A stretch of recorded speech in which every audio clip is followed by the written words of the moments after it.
roll up, don't be shy. We are at Thorpe Park for our final update, final Fright Nights update before the park goes live in actually under 24 hours time for Fright Nights 2020. And there is some stuff to show you as well, because most stuff is in position. What we started with there was us coming off of a Nemesis Inferno, and with the eldest today, he's kicking around, and you know, the exit to the what was Blair Witch, which is now Roots of Evil, has been completely changed. Even since we were last here, you know, loads and loads has gone on. We'll be able to show you some of the cue boards today, so you can see what's in store. We'll be able to show you some of the routes as well. We'll be able to show you some of the stages that are set up. All these boards here and all set up, ready to roll. Now here, what was Oktoberfest, they are reusing this area. This area is being used, the stage is being reused for the festival, which was the name of the Fright Nights event. I'm guessing there's going to be actors and things on here, and there's a couple of these set up. All the flags, everything stays up, and the entrance area has also stayed up. Food wise, that's all been removed, but we do have a coconut shy there as well. There he is. Doesn't look happy.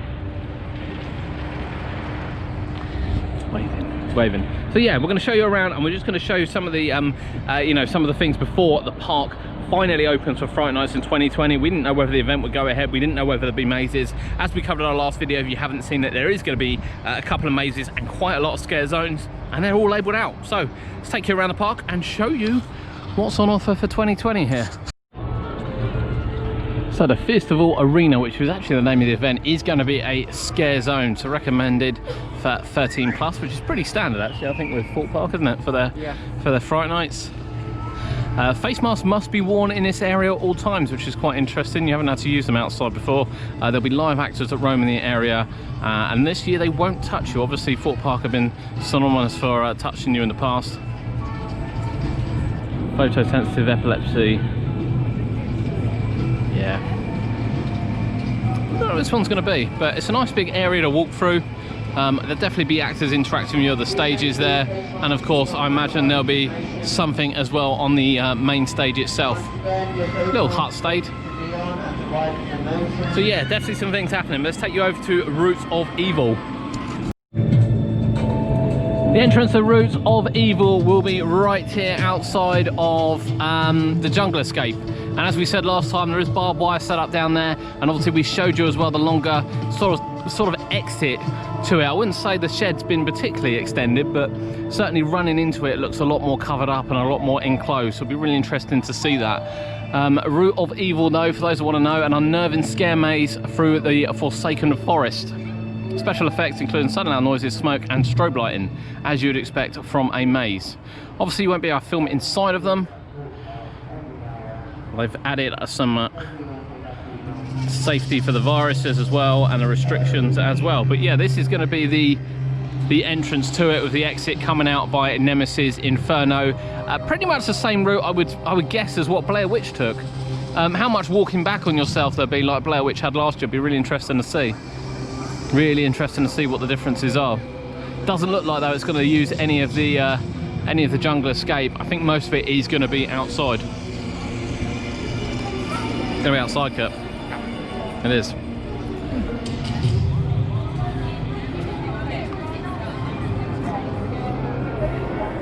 a lot of pumpkins back there. There is. So there's a big game there, by the looks of things. That looks like one of those mallet games. There's some pumpkins. There's some other things they're still working on here as well, which have been sprayed up and painted up. That's clearly Halloween related. So there are still a few things to go out. I can see a clown suit down the back as well.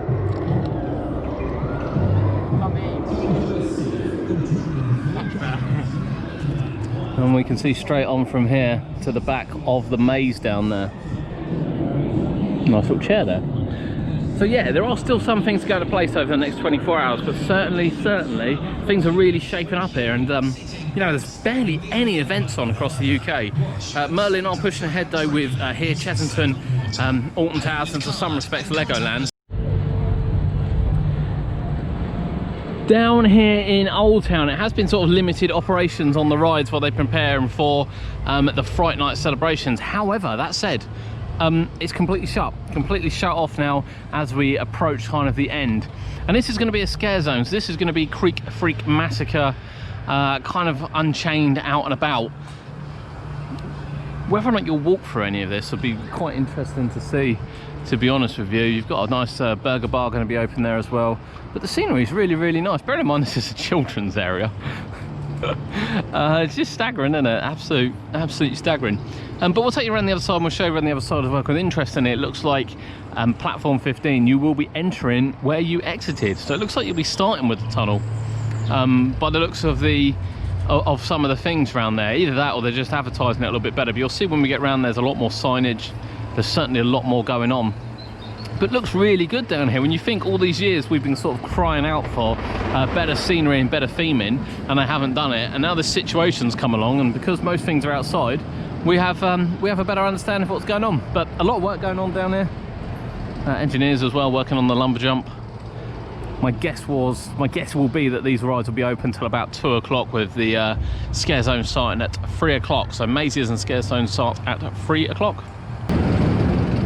Freak Unchained, it looks like you will enter down there, while platform 15 it will be over this way. And as we come over to platform 15, apart from the fact there's still loads of work going on, you can see that this looks like the entrance. And we have the board here as well.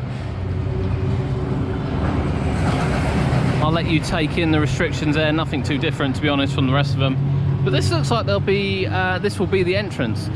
Now, we have been on Saw today, and we have looked down, and it does look like the tunnel is about the same length. It goes right the way down the back. There are a few more gaps in it, and when you look down it now, you can see that it's not that dark, given that it is supposed to be a blackout tunnel. I appreciate it's daylight, but it's not that dark. It's a much better entrance area. With the Creek Freak, it certainly looks like, I don't know whether the queue will come down here. I don't really know where the queue's going to go for platform 15, if that is the entrance. I can't quite get that one around my head. That's the entrance. Maybe it's not, maybe it's just advertising it. I'm not 100% sure, but the fact that that sign point's left, given that this is a no entry, this must be the entrance to platform 15. It certainly looks like it. So maybe they don't need much of a queue, I suppose, Kurt. I guess if it's time tickets, they don't need much of a queue. No? I would think that's the case. They're time tickets, so a queue, arguably, if the attraction's running smoothly, won't be required for any of these attractions. It's get the scare zone. So the scare zone will come out of here. You can see there, lots of extra logs gone on, lots of extra bits of theming. You've got some bits around the corner. You can't quite see them, but you've got some bits around the corner as well. Yeah, looks good, doesn't it? Looks good. We'll be back to experience Fright Nights. We won't be taking you in any mazes or anything. We'll be visiting as normal people. But we'll be back to check out the scare zones. We should be able to film in those, and we will give our review of the mazes as well. I wasn't really looking forward to platform 15. I said last time I wasn't looking forward to it. There aren't going to be many changes, but if they've reversed the route, arguably there will be changes. Yep, it will be. And we have seen that the multi-million-pound train has been toppled over. That poor train, I tell you, it goes through everything, Kurt. Yep. Yeah, goes through everything. The poor train goes for everything. But platform 15 looks like it's going to be different. Not much of a queue needed. You can see the tunnel was the ending beforehand, and of course the tunnel in the past has been home to many different endings, and arguably they've all been a bit weak. There's been one or two that have been quite special, but generally the end of platform 15 has been its weakest part. So if they've shaped it up, we could be on for something completely different this year. Something completely different. And a nice little scare zone down there. Some great theming, really looking forward to it. But we've got more to show you. And it's not Samurai.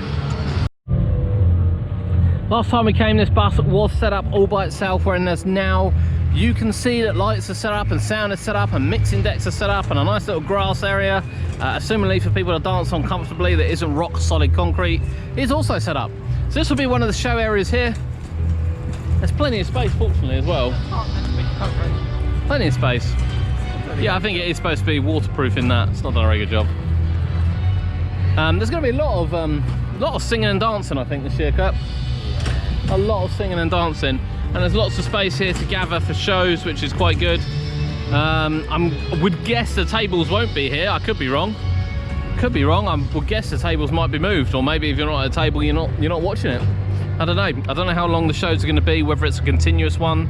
They got things on. Yeah, this is the issue. Like they're going to stay here. It does. This is the issue, you see, because We've got scare zones, which obviously people will be able to walk through, and they might still build a queue, potentially might still build a queue. And then of course you've got stage shows, which are they're only on every, I don't know, half an hour. Then it's going to build a queue. It's going to build an audience, which is what the park needs to avoid.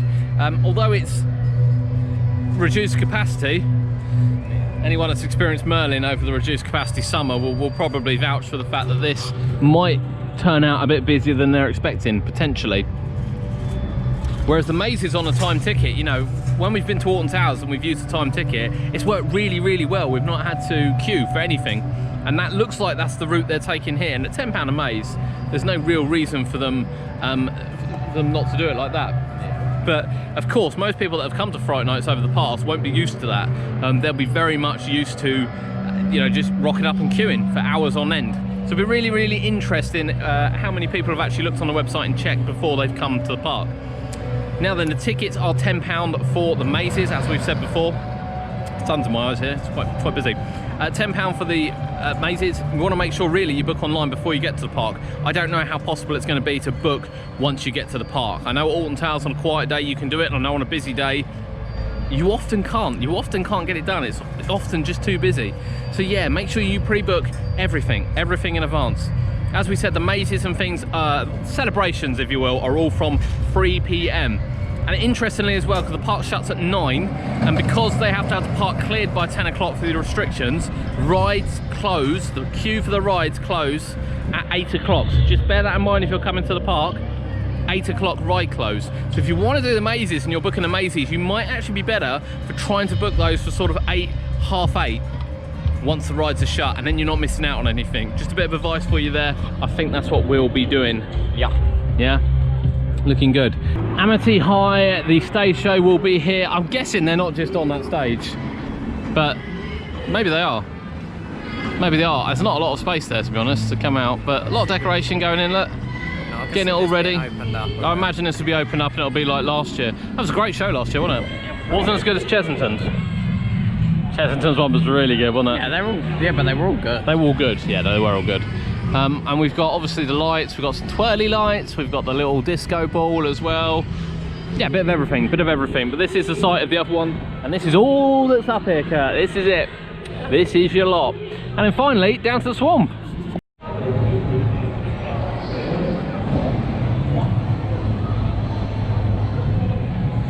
Nearly forgot the Screenplex Cinema, which will be back this year with a combination of short films, which it does every single year.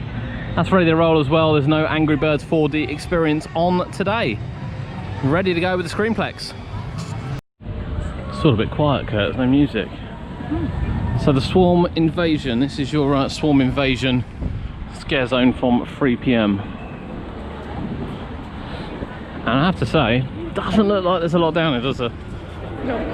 Doesn't look like there's any extra, doesn't look like I've set anything up other than 2 stages. There's a stage right here, the end is here, and there's one down the bottom which says, I don't even know if I can be able to walk down the bottom, but there's another one down the bottom as well with a couple of the sort of slogans from when the ride was being built back in Temporarily closed. Back in 2020 somewhere, 2012, 2013, when did it open? 2013 open? 2012. These all scream of back then. So yeah, we're expecting a lot of the, for those that remember sort of the Les Coogan character, that's what we're expecting down here, to be honest with you. I don't know for sure, but that's what I'll be expecting on the couple of stage areas that are here. That's it. Doesn't look like a mass invasion to me. But I could be wrong, and I have been before. But we'll see. We will see.